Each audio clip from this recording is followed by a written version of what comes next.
Richard Emery of the New York Civil Liberties Union, who has been with us, and I have been joined now by Stephen Ashkinazy and Ebun Adalona.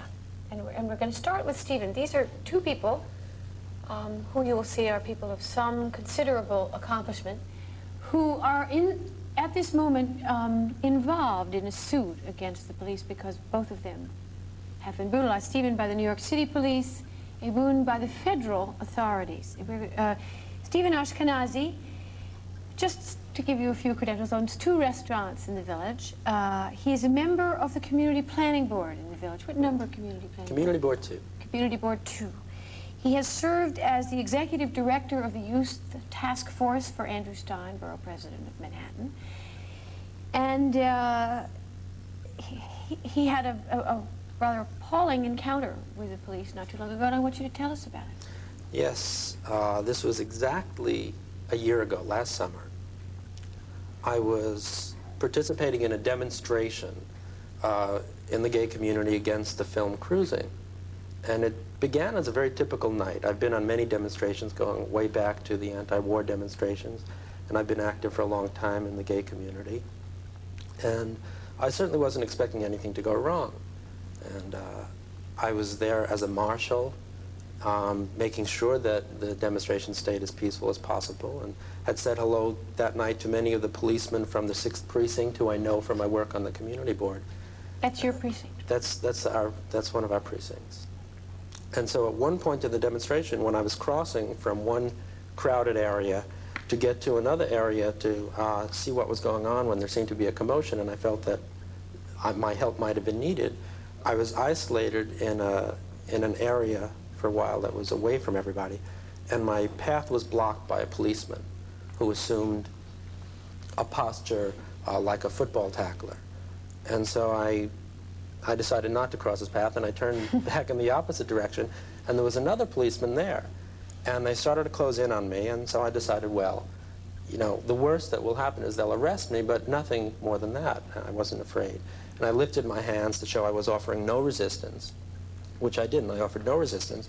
So I was very surprised when they pulled me over to a parked car nearby and forced me down backwards on my back, and then demanded that I turn over, which was impossible because they were holding me down. And when I didn't comply, one of them hit me in the stomach with his club. And I had the good foresight at the time to look at his badge number and his name and repeat it to his face, thinking that this is clear thinking, and surely when he realizes how logical I'm being and that I know who he is, nothing more will happen. So I repeated his badge number to him and his name, and felt that that would be the end of it. But they continued to hit me, and I was dragged on the floor, and before I knew it, there were 6 policemen standing over me, clubbing me and kicking me, stepping on me. Saying things to you, Stephen? I don't even remember. I don't remember. I remember forcing myself not to struggle, because my training has taught me that if you offer no resistance, you're less likely to get hurt. But it finally got to the point, one of them had his hand over my mouth and nose to suffocate me, and another one was digging his club straight down into my stomach. And then I was scared. Then I thought that this is it. I'm going to die. Steve, take a last look at the world around you. This is the last thing you're ever going to see. And then then I blacked out, because then I remember being dragged to the police car where I was in such pain. I asked to be taken to the hospital, or to see a doctor is what I asked. And if it wasn't for the fact that eventually a legal observer came by and demanded that this person needs to see a doctor, he's very sick, they wouldn't have even done that. They just wanted to arrest me and when you ignore got the to the fact that I was in pain. When you got to the hospital, you had a concussion, right? I had a concussion, some internal contusions, etc. And within the next few days, I spent 2 weeks in the hospital, and I spent a total of 8 weeks, which were all documented by doctors. And in fact, I was receiving compensation, so the doctors legitimized the fact that for 8 weeks I was in bed, could not work or do anything, and developed some neurological complications, and suffered for a long period of time. And I had offered no resistance. And what I remember so clearly when I was being beaten, and even at the beginning, was this look of hatred and violence in the eyes of the police that were doing it. It was not irrational. It was an animalistic look. It was terrifying. And they charged you with reckless endangerment. Yes. You are, we talked about this before, you are 5'9", 145 45. pounds, and there were 6 of them. Wearing helmets and with clubs. Those charges, by the way, when they were brought to the district attorney, he refused to even hear them. They were just thrown out of court. There was so much testimony. Unfortunately, because I am a leader in the community, I'm well known, there were a number of witnesses who came forward of good standing, including one person who's on the Human Rights Commission. And there was just no legitimacy to the claim, which was used to harass me, that I had done anything to instigate, to cause the police to act in this way. All right, now, I want to begin with your story, everyone. I want to begin. We're going to take a break in a few minutes, but I want you to get started. Well, I was at home in my bed asleep, and at about 1:30 in the morning, I heard a This was how long ago now? This was April 19th, 1980. Okay. In about 1:30 in the morning, I was asleep, and my daughter was asleep in her room. And I heard a kind of a noise which awakened me, and then I heard loud voices saying, "Come out with your hands up." I got up and put lounging pajamas on. When I came out of my bedroom into my hallway, there were 7 FBI agents. These are federal 7 officers. white men is what I saw with guns, machine guns, shotguns, pointed at me, trained in positions of firing positions, and shining a flashlight in my eyes. And I raised my hands over my head, and I told them that my daughter was in the room right next to where they were, because I didn't want them to get an epileptic seizure and shoot her. They dragged me out of my apartment. It's very similar in the sense that one was holding my hand up behind my back while the other is telling me to put both hands up against the wall. And dragged me into the corridor. They searched me, full body searches 3 times. Then stood me up at the head of the stairs and had me pull up my pajama legs, pant legs, so that they could observe my legs in some attempt to identify me. Interrogated me for over an hour in the hallway, and then interrogated me for another hour in my apartment. And at no point did they inform me of my rights. At no point did they ask me, what my name was or who I was. And we're going to tell you what Ebun Adelena does. We forgot to do that before. As soon as we come back from this break, and we're going to talk more about the implications of these and of other complaints of police brutality when we come back. So stay with us, please.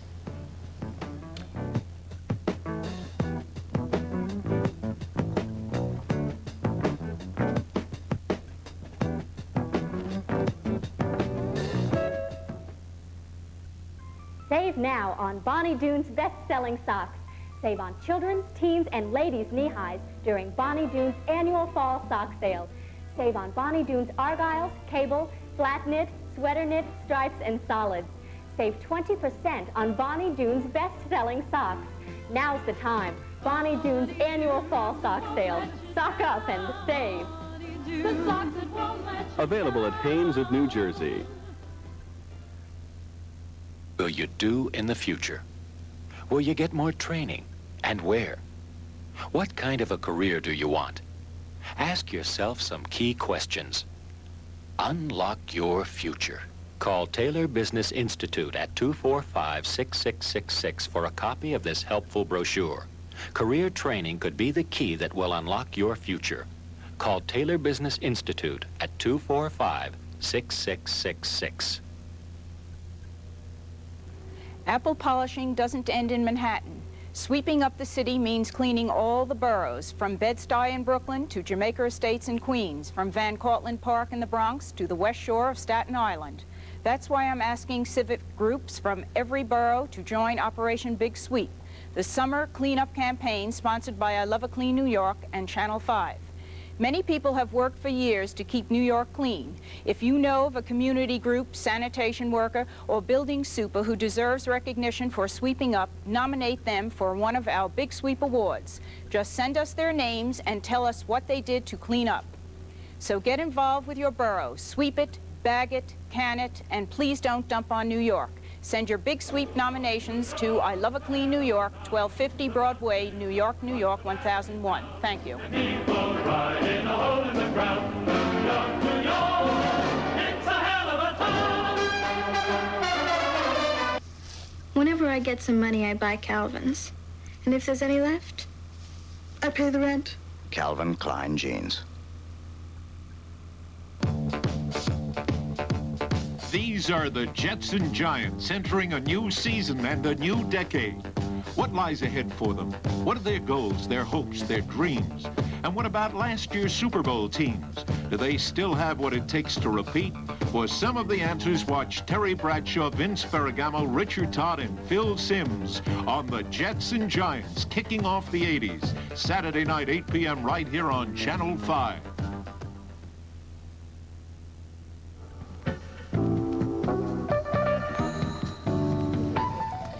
We're talking about police brutality, and we were in the middle of the story of federal FBI brutality with Ebu and Adelena, who was telling us her story. She is, by the way, a woman who holds 2 degrees in nursing and is in the process of getting her PhD in anthropology.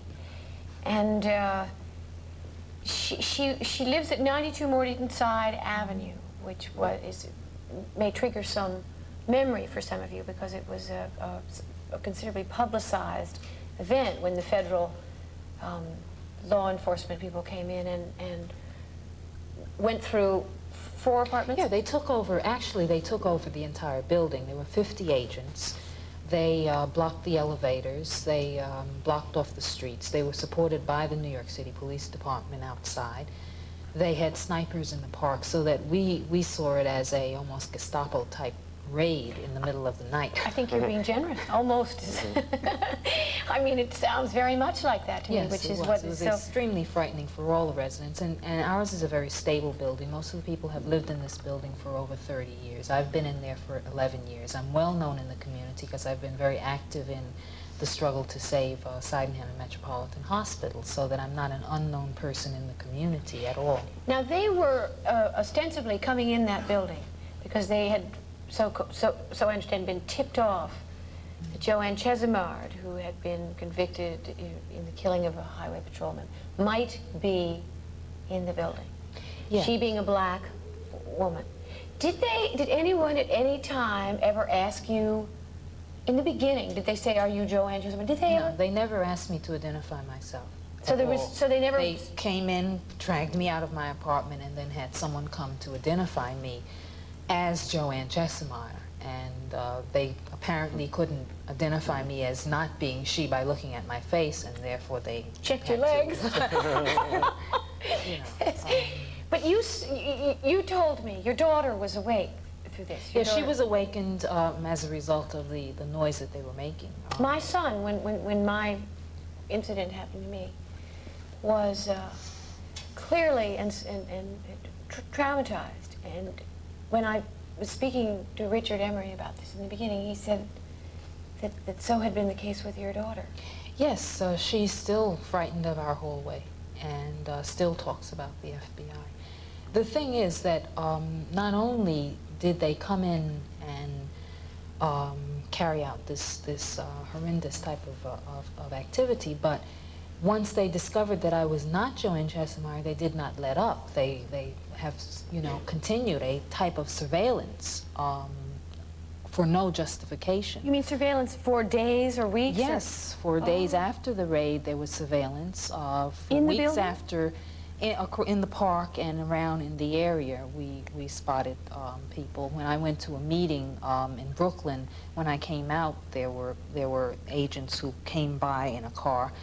The phone has been tapped. They've been making inquiries about me in the community, about how do I make my living and all this kind of stuff, trying to plant suspicion among people with whom I've worked for years about who I am and what I'm doing, so that it has not let up. Their harassment has continued. Now, one thing that we were talking about before this was that if federal law enforcement people do this kind of thing,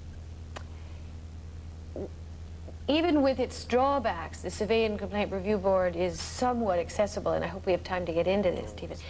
But where is the recourse, Richard, if the feds rip your life apart like this?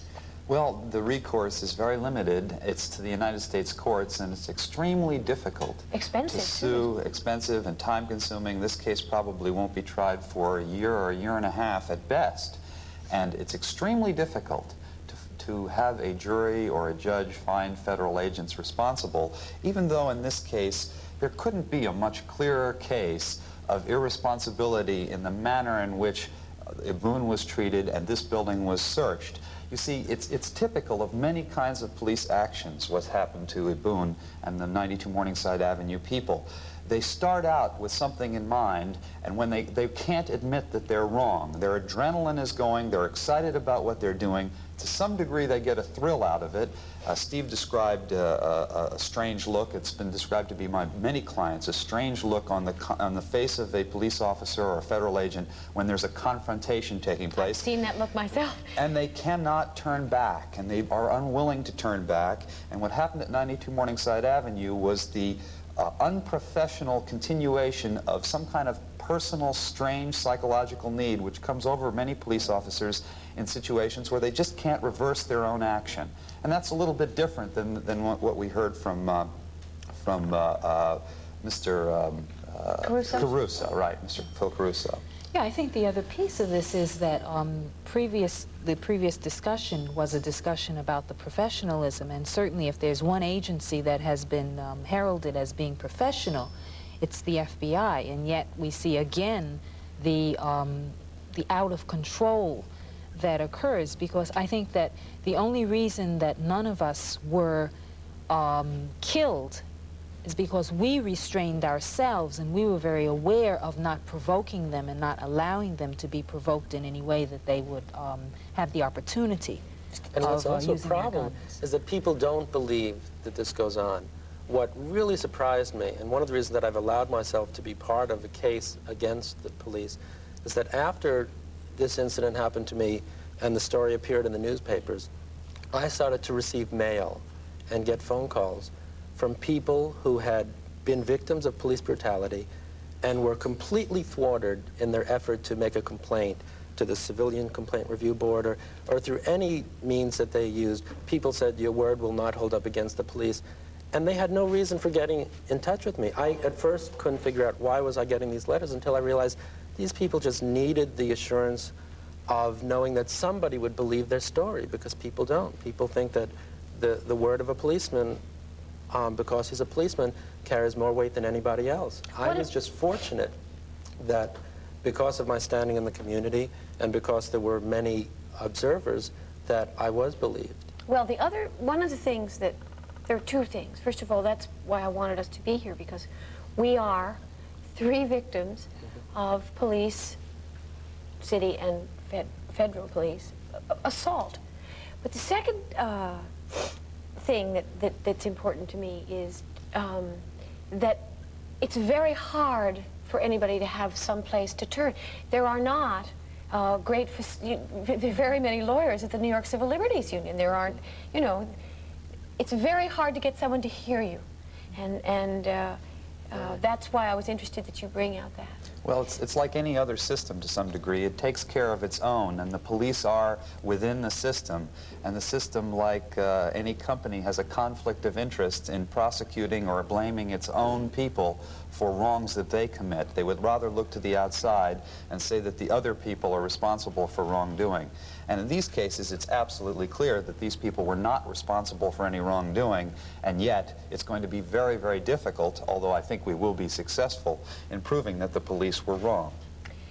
We've come just about to the end of this program, and it's a very frustrating ending because we've only raised questions, and the implication of those questions are so enormous. We're going to wrap it up, at least for now, after these words, though. So come back with us. This new school bulletin has changed my mind. There is a place that has everything I'm interested in. History. 397-1000 for the new school bulletin. You can learn to build a career, reach a goal, make a living, or just live. You can study accounting, design. That's 397-1000. With more than 1,400 courses for adults, the new school is New York's most diverse intellectual community. Everything you want, including 397-1000. real estate. The new school. It'll change your mind. Never go into a store and just ask for a pound of chicken breasts, because you could be cheating yourself out of some meat. Here's an ordinary 1-pound chicken breast, and here's a 1-pound breast of mine. They weigh the same, but as you can see, mine has more meat and theirs has more bone. I breed the broadest breasted, meatiest chicken you can buy. So don't buy chicken breast by the pound. Buy them by the tag and get an extra bite in every breast. Color me quencher. Lip Quencher presents the Chip Quencher. Quencher Nail Glaze. Color me quencher. Quencher Nail Glaze. We call it the Chip Quencher because it's hard to chip. Hard to resist, too. All 18 shining shades of it. Color me quencher. Quencher Nail Glaze. The Chip Quencher from Lip Quencher. Color me quencher. Hey, movie nuts! You get more movies, more stars, more value by far on WHT, the Movie Network. WHT gives you over 20 different uncut movies every month for the incredibly low price of $19. That's less than $1 per movie for the entire family. Join now. Call toll-free. In New York, Long Island, and Connecticut, 631-7800. In New Jersey, 672-1151. If you think the Y only means boxing, you're going to be knocked out. Y offers 200 different programs from the expected to the unexpected to the unbelievable. Somehow that music. We've been talking today with Commissioner Robert McGuire, with Philip Caruso, President of the Patrolmen's Benevolent Association, with Stephen Ashkinazy, whose credentials I just gave you, and occupation. He's also a licensed psychotherapist, in addition to that, which I left out. With Ebun Adelona, who is has been a nurse and is studying for her PhD in anthropology. With Richard Emery of the New York Civil Liberties Union, a lawyer who's had considerable experience in this. And the reason I go through all our credentials again is just to show you that it does happen to so-called ordinary people, police brutality. It is a subject that I believe reflects the attitude of our country and how we live and where we go and whether we feel free to be able to express ourselves. One thing that Stephen said was he never knew whether he would feel comfortable helping other people again now that this had happened to him in terms of street confrontations with police, and that is very important. So I am Linda Sutter, sitting in for Bill Boggs, and I hope we've all been thinking about this, and I'll see you tomorrow.